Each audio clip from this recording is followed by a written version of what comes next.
વિક્રમ ઠાકોરને કેમ નહીં. આ સરકાર બેરી ઓધરી અને બોબડી સરકાર હોય એવું મને લાગી રહ્યું છે અને ક્ષત્રિય સમાજની તો ખાસ વિરોધી આ સરકાર છે એવું મને લાગી રહ્યું છે. એટલે હું ક્ષત્રિય સમાજોને વિનંતી કરું છું કે વિક્રમ ઠાકોરને દરેક જિલ્લાએ આપણા ક્ષત્રિયો ભેગા થઈને સન્માન આપવું જોઈએ. મિત્રો, વિધાનસભાની અંદર તમને બધા લોકોને ખબર છે કે ઘણા બધા કલાકારોને બોલાવવામાં આવ્યા હતા, પરંતુ વિક્રમ ઠાકોરને ન બોલાવવામાં આવ્યા હતા. ત્યારબાદ અત્યારે ખુલ્લેઆમ ઠાકોર સમાજના લોકો છે એ ગુસ્સે છે. જે આ વાત કરી તો તમે આગળ જે વિડીયો જોયો એ સોશિયલ મીડિયાની અંદર વાયરલ થઈ રહ્યો છે. હવે મિત્રો, શું સૌથી મોટો ધડાકો થયો છે અને શું મિત્રો જાણકારી મળી રહી છે આગળ તમને બધી જ બતાવવા જઈ રહ્યો છું. પણ એની પહેલાં ભાઈઓ, ચેનલમાં પહેલી વાર આવી તો વિડીયોને શેર કરીને સબસ્ક્રાઇબ કરવાનું ભૂલતા નહીં.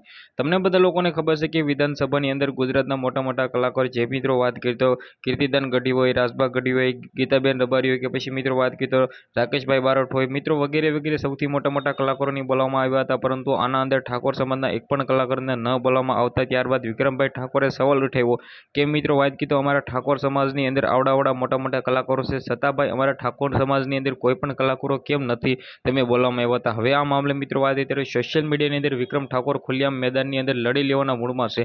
કારણ કે મિત્રો વાત કરી તો તેની સાથે પહેલી વાર નહીં પરંતુ ઘણીવાર એવું થયું છે, જેના કારણે નારાજગી વ્યક્ત કરી છે. વિક્રમભાઈ ઠાકોરે જે રીતે તમને લોકોને ખબર છે કે ઠાકોર સમાજના નેતાઓ પણ મિત્રો તેના સમર્થનમાં આવ્યા છે અને ખુલ્લેઆમ મિત્રો કહી રહ્યા છે કે આ જે થઈશું એ બિલકુલ ખોટું થઈ રહ્યું છે. હવે મિત્રો આની અંદર આપણે વાત કરીએ તો ગેનીબેન ઠાકોર પોતે મિત્રો બનાસકાંઠાની છે અને મિત્રો વાત કરીએ તો બનાસકાંઠાની એમએલએ પણ છે, એ પણ ખુલ્લેઆમ મેદાનમાં આવ્યા છે વિક્રમભાઈ ઠાકોરના સમર્થનમાં.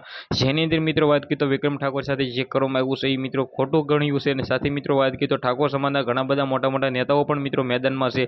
તો મિત્રો આ મામલે અત્યારે સૌથી મોટા સમાચાર એ મળી રહ્યા છે કે અત્યારે ઘણા બધા લોકો છે એ વિડીયો બનાવીને ઠાકોર સમાજને સપોર્ટ કરી રહ્યા છે. તો હવે મિત્રો તમે કોને સપોર્ટ કરો છો અને ઠાકોર સમાજ માટે મિત્રો વાત કરીએ તો તમે શું કહેશો? વિડીયોને શેર કરીને સબસ્ક્રાઇબ કરવાનું ભૂલવો નથી. આજના વિડીયોમાં આટલી જ માહિતી. આપણે એક નવા વિડીયો મળીએ.